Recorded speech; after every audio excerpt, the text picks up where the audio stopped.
ಕನ್ನಡ ಪುಸ್ತಕ ಬೆಂಗಳೂರು ಪ್ರಾಧಿಕಾರದ ಕನ್ನಡ ಮತ್ತು ಸಂಸ್ಕೃತಿ ಇಲಾಖೆ ಗದಗ್, ಮನೆಗೊಂದು ಗ್ರಂಥಾಲಯ ಜಿಲ್ಲಾ ಜಾಗೃತಿ ಸಮಿತಿ ಗದಗ್, ಕರ್ನಾಟಕ ರಾಜ್ಯ ನೌಕರರ ಸಂಘದ ರಾಜ್ಯ ಉಪಾಧ್ಯಕ್ಷರು ಹಾಗೂ ಗದಗ್ ಜಿಲ್ಲಾ ಅಧ್ಯಕ್ಷರಾದ ಡಾಕ್ಟರ್ ಬಸವರಾಜ್ ವಿ ಬಳ್ಳಾರಿ ಅವರ ಮನೆಯಲ್ಲಿ ಗ್ರಂಥಾಲಯ ಉದ್ಘಾಟನೆ ಮಾಡಲಾಯಿತು.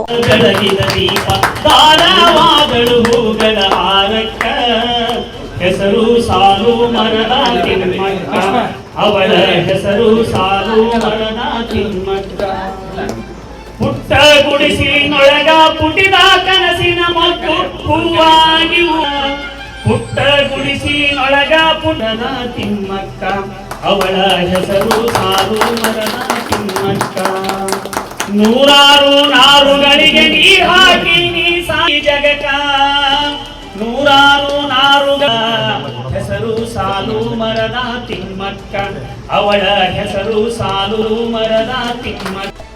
ಈ ವೇಳೆ ಮಾತನಾಡಿದ ಕನ್ನಡ ಪುಸ್ತಕ ಪ್ರಾಧಿಕಾರದ ರಾಜ್ಯಾಧ್ಯಕ್ಷ ಡಾಕ್ಟರ್ ಮಾನಸ್ ಅವರು, ಮನೆಗೊಂದು ಗ್ರಂಥಾಲಯ ಯೋಜನೆಗೆ Buddha, Basava, Ambedkar ಸ್ಫೂರ್ತಿಯಾಗಿದ್ದಾರೆ.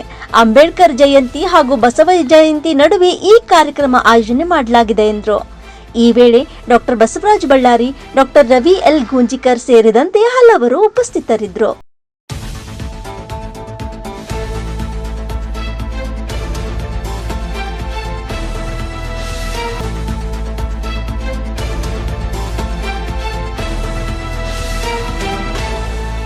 Rice of news Gadag.